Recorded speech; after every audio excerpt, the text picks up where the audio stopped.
look at our first example here. We're going to read through the example. I'm going to label things as I go here. So example 1 says Avery runs a distance of, and I labeled it delta x, 20 kilometers because that's how far it went.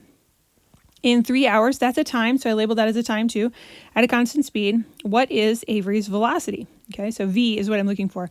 This is right here, this is my unknown. So that's what I'm looking to find. So I have to write the formula. So I have to write it without any numbers. So I literally just copied it down. V equals delta x over t. Then I have to write down whatever math I'm going to do. This is the part where I put the numbers in. So I have 20 kilometers for delta x. That's going to go on top. And I have 3 hours for the time. That's going to go on the bottom. So 20 kilometers divided by 3 hours. Now I could have left off the V equals. That would have been okay. But I put it there anyway, just because I've always done that. And you don't have to, but you can. Or, you know, whatever. Do what you want. Do what feels best. Okay. And now I have to write my answer and include the units. I'm going to show you the units here, but I'll then talk about where those units came from.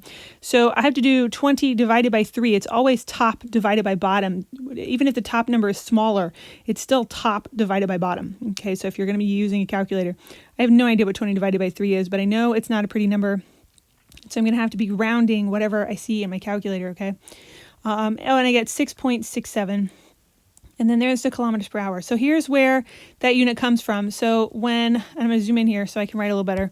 So 20 divided by 3 kilometers per hour. Right here, there it is.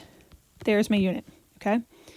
Kilometers per hour, and there it is. I just wrote it. I don't, kilometers divided by hours doesn't mean anything other than kilometers per hour. So I'm literally just writing what it says right there, okay? And so that's our first example.